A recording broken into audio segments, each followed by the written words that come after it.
کہ کشمیر ہمارا ہے اور سارے کا سارا ہے، آ رہا ہے اگر ظالم مظلوم سے آ رہا ہے۔ اب اس ظالم کو سولی پہ بھی ٹانگیں گے، قانون کے دشمن سے انصاف نہ مانگیں گے، اور ایک ستمگر سے وعدہ یہ ہمارا ہے، کشمیر ہمارا ہے اور سارے کا سارا ہے۔ ڈاکٹر توقیر گیلانی صاحب۔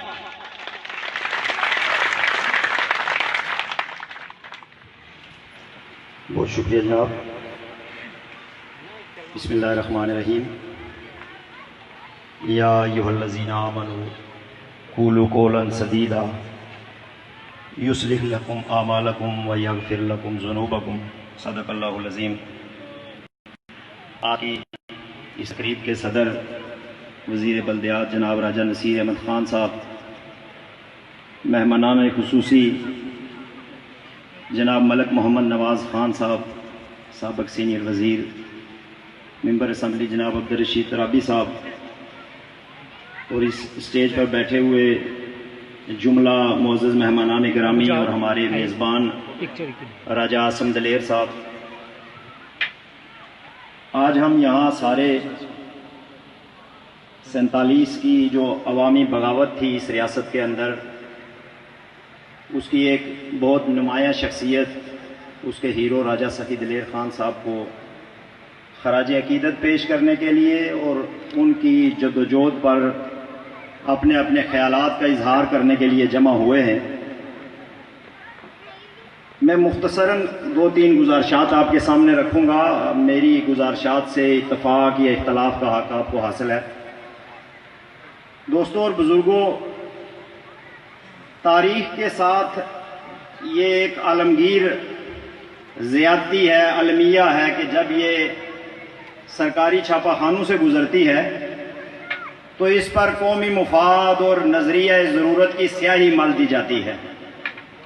اور واقعات کو توڑ مڑوڑ کر اور آگے پیچھے کر کے اور اپنی اپنی ضرورتوں کے حساب سے ایڈجسٹ کر کے نئی نسل تک پہنچایا جاتا ہے، جس کے نتیجے میں ایک ایسی کنفیوژن جنم لیتی ہے جس کنفیوژن کا شکار خصوصاً اس تیسری دنیا کے لوگ اور بر صغیر پاک و ہند کے لوگ جو ہیں اور ہم جیسے خطوں کے لوگ ہمیشہ رہتے ہیں اور رہ رہے ہیں، یہ ہم سب کو پتہ ہے۔ اگر ہم راجہ سخی دلیر صاحب کی 47 والی جدوجہد کا جائزہ لیں تو ایک بات تو یہ سمجھ لیں کہ انہوں نے یہ لڑائی اکیلے نہیں لڑی تھی، اس لڑائی میں ان کے ساتھ اس ریاست کے سارے لوگ، عوام شامل تھی، اس ریاست کا جمہور شامل تھا، اور یہ جدوجہد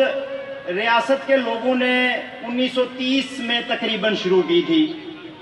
اور اس کے بعد ایک سیاسی جماعت بنی اس ریاست میں، پہلی سیاسی جماعت آل جموں کشمیر مسلم کانفرنس بنی، جس کے پلیٹ فارم سے اس جدوجہد کا آغاز کیا گیا اور اس کا نام رکھا گیا کہ مہاراجہ کی شخصی حکومت کے خلاف یہ جدوجہد عوامی حقوق کے لیے اور بالخصوص جمہور جو اکثریت میں مسلمانوں پر مشتمل تھا ان کے حقوق کے لیے یہ جدوجہد کی جا رہی تھی، اور اس کا مقصد و منشا جو تھا وہ ریاست جموں کشمیر سے شخصی حکومت کا خاتمہ کر کے یہاں پر ایک جمہوری حکومت قائم کرنا تھا۔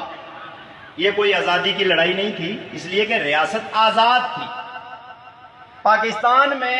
جنرل مشرف کے خلاف جب جدوجہد شروع ہوئی تو اس کو کسی نے آزادی کی لڑائی کا نام نہیں دیا، اس کو انہوں نے جمہوریت کی لڑائی کا نام دیا کہ ایک آمر کے خلاف ہم جدوجہد کر رہے ہیں اور ہم یہاں پر جمہوریت کو بحال کریں گے۔ تو مہاراجہ چونکہ ایک شخصی حکمران تھا اور بہت سارے لوگوں کے بقول، اکثریت کے بقول، وہ اکثریت کے ساتھ اس کا رویہ ٹھیک نہیں تھا، اس لیے لوگ اس کا تختہ الٹ کر یہاں پر ایک جمہوری حکومت قائم کرنا چاہتے تھے، اور ایسا ہی ہوا کہ 47 میں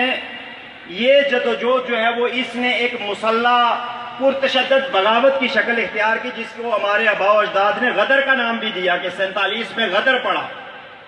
اور اس کی غالب وجہ یہ تھی کہ یہ پرامن جدوجہد جو تھی وہ تشدد میں اس لیے تبدیل ہوئی کہ پورا بر صغیر جو ہے وہ تشدد کی آگ میں اس وقت دہکنا شروع ہو گیا تھا۔ پورے بر صغیر میں ہندو مسلم فسادات شروع ہو گئے تھے اور بر صغیر تقسیم ہونے جا رہا تھا، تو اس کے شعلے اور اس کی تپش جو ہے وہ ساری ریاستوں میں جو خود مختار ریاستیں تھیں اس وقت ان میں بھی محسوس کی جا رہی تھی، چونکہ یہاں پر بھی آبادی کی اکثریت مسلمان تھی۔ تو یہاں پر اس جدوجہد نے جو 1930 میں شروع ہوئی جمہوری حقوق کے لیے، اس نے ایک بغاوت کی شکل اختیار کی اور وہ آگے بڑھنا شروع ہوئی، اس میں جتھے شامل ہونا شروع ہوئے اور انہوں نے مہاراجہ کا کے اقتدار کو قائم کرنے کے لیے جو فورسز تھی ان کو پسپا کرنا شروع کیا اور علاقوں کو اپنے قبضے میں لینا شروع کیا۔ اب اس جدوجہد کا مقصد کیا تھا؟ یہ کیوں کیا راجہ سخی دلیر صاحب نے یا کرنل محمد خان صاحب نے یا پلندری میں یا گلگت میں بہت سارے لوگوں نے ایسا کیوں کیا تھا؟ کیا ان کا مقصد کوٹلی کو آزاد کروانا تھا، یا ان کا مقصد راولاکوٹ میں کوئی حکومت بنانا تھا، یا ان کا مقصد اس پوری ریاست سے اس حکومت کو ختم کر کے اس پوری ریاست میں ایک جمہوریت بحال کرنی تھی؟ اس کا مقصد یہ تھا۔ اور وہ آگے بڑھ رہے تھے کہ جب عالمی طاقتوں کی مداخلت سے اور اس خطے میں بننے والے دو نئے ملکوں کی مداخلت سے یہاں پر سیز فائر لائن کر کے تو اس بغاوت کو روک کر سٹاپ کر دیا گیا۔ لیکن اس کے باوجود جو میں جس نقطے کی طرف آپ کو لانا چاہتا ہوں وہ یہ ہے کہ ان ہمارے اکابرین کا آپ ویژن دیکھیے، اس وقت بھی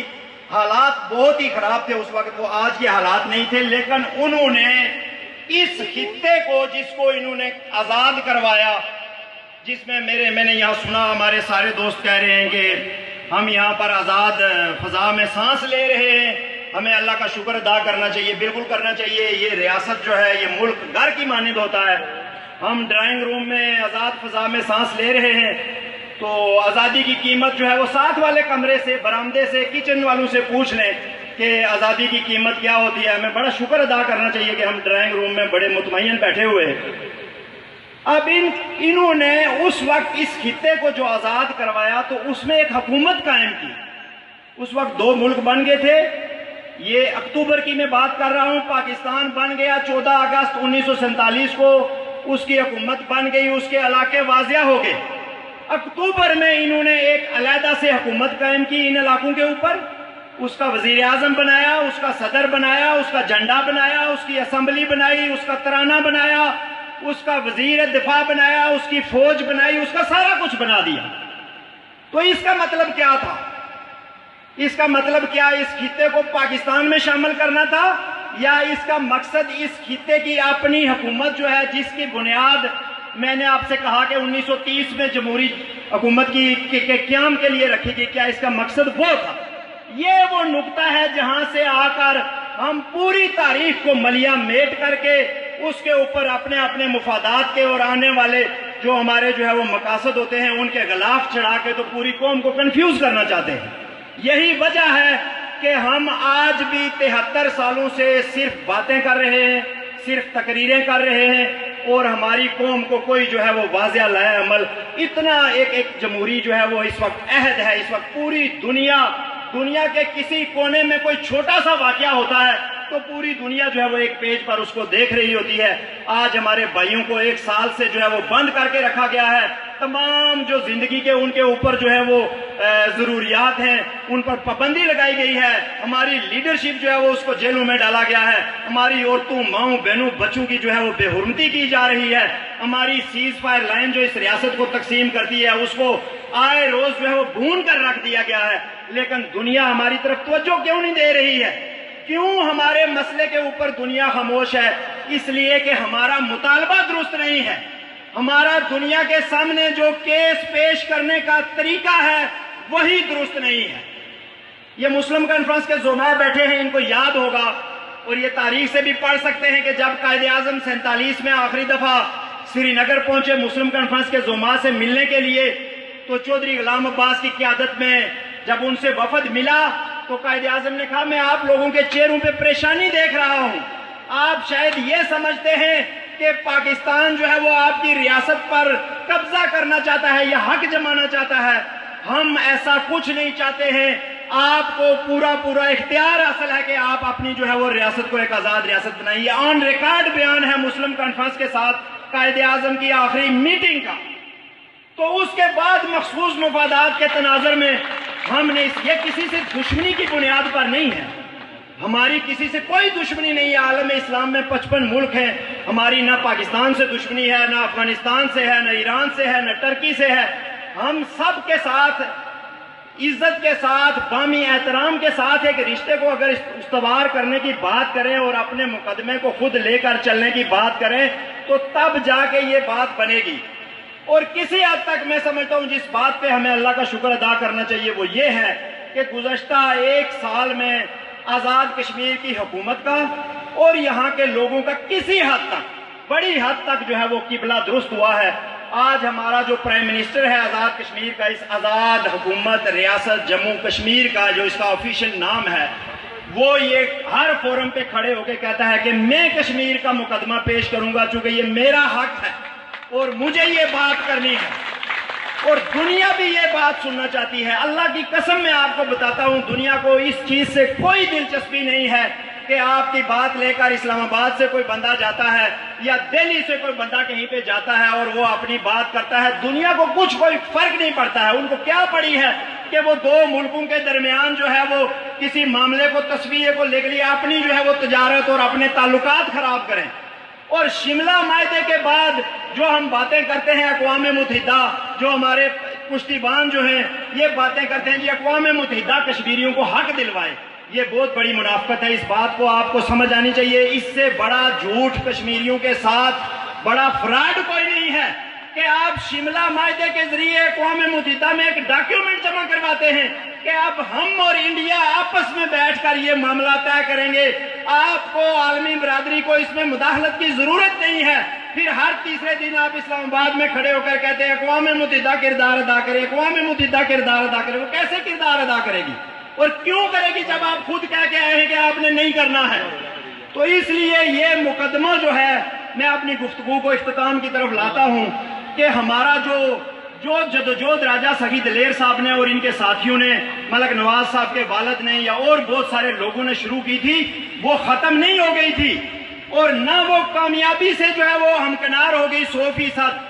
ایک چھوٹا سا ٹکڑا جو ہے وہ آزاد ہو گیا اور باقی بہت بڑا حصہ جو ہے وہ تقسیم بھی ہو گیا اور وہ غلام بھی ہو گیا. ہمارا فرض یہ بنتا ہے ان کی برسیوں کے اوپر جب ہم کھڑے ہو کے بات کریں تو ہم یہ عہد کریں کہ اس جدوجہد کو جاری رکھنا ہے اور ان کے سفر کو تکمیل تک پہنچانا ہے. یہ خراج عقیدت جو ہے یہ ہم ان کو پیش کر سکتے ہیں. یہ والا معاملہ نہیں ہے. نہ انہوں نے یہ اس لیے یہ قربانیاں دی کہ کوئی سکول میرے نام پہ بن جائے گا اور میری برسی ہو جائے گی. انہوں نے قربانیاں جو تھی وہ لوگوں کے لیے دی تھی اور اس کا طریقہ یہ ہے میرے بھائیوں اور دوستوں کہ ہم کشمیریوں کو، ریاست جموں کشمیر کے باشندوں کو بلا رنگ، نسل، مذہب، علاقہ، جماعت، ہم نے صرف ایک مطالبہ کرنا ہے جس پہ ہمارا اتفاق ہو سکتا ہے. نظریے اپنے اپنے ہیں. میں چاہتا ہوں ریاست جموں کشمیر آزاد ہو جائے، کوئی اور چاہتا ہے کسی ملک میں شامل ہو جائے، کوئی چاہتا ہے انڈیا میں شامل ہو جائے. یہ اپنے اپنے نظریے ہیں، لیکن ہماری اس چاہت کو عملی جامہ پہنانے کا جو طریقہ ہے وہ یہ ہے کہ ہمیں یہ حق دے دیا جائے. میں فیصلہ کر لوں، آپ فیصلہ کر لیں، ہر بالغ آدمی یہ فیصلہ کر لے اور اپنے مرضی سے یہ ووٹ ڈال لے کہ وہ اس ریاست کا کیا مستقبل دیکھنا چاہتا ہے اور جو فیصلہ اکثریت کا ہو اس کو ہم سارے ماننے کا عہد کر لیں. اور اس کے لیے ضروری ہے کہ ہم عالمی برادری سے یہ اپیل کریں کہ، اور ہم اپیل کریں، کشمیری یہ اپیل کریں کہ اس ریاست کے اندر سے وعدوں کے مطابق افواج کا انخلاء عمل میں لایا جائے، ریاست کو دوبارہ متحد کیا جائے اور یہاں پر عالمی برادری کی نگرانی میں آزادانہ طور پر ایک رائے شماری یا ریفرنڈم یا حق خود ارادیت کا اہتمام کیا جائے. اب یہ ہو جانا چاہیے. ابھی 1 سال کے بعد الیکشن ہوں گے. یہاں پر 50 الیکشن ہو چکے ہیں. الیکشن اور رائے شماری میں کیا فرق ہے؟ وہاں بھی ووٹ ڈالنا ہے، یہاں بھی ووٹ ڈالنا ہے. اگر الیکشن ہو سکتا ہے، مقبوضہ کشمیر میں ہو سکتا ہے، گلگت میں ہو سکتا ہے، تو یہاں کیوں نہیں ہو سکتا ہے؟ تو یہ مطالبہ جو ہے وہ میرے بھائیوں اور دوستوں، ہماری جملہ جو سیاسی قیادت ہے میں ان سے بھی یہ اپیل کروں گا کہ خدا را جو ہے وہ اس قوم پر رحم کھائیں، اس کے بچوں پر رحم کھائیں، سیز فائر لائن پر بسنے والوں پر رحم کھائیں. بجا فرمایا یہاں پہ دوستوں نے کہ اس جدوجہد کی وجہ سے آج آپ کو یہ چھوٹا سا انتظام ملا ہوا ہے. آپ اس میں حکمران بنتے ہیں، آپ اس میں وزیر بنتے ہیں، آپ اس کا بجٹ استعمال کرتے ہیں. خدا را ان لوگوں پر رحم کھائیں، اس ریاست کے لوگوں پر، اور اس نمائندہ حکومت کا جس کو آپ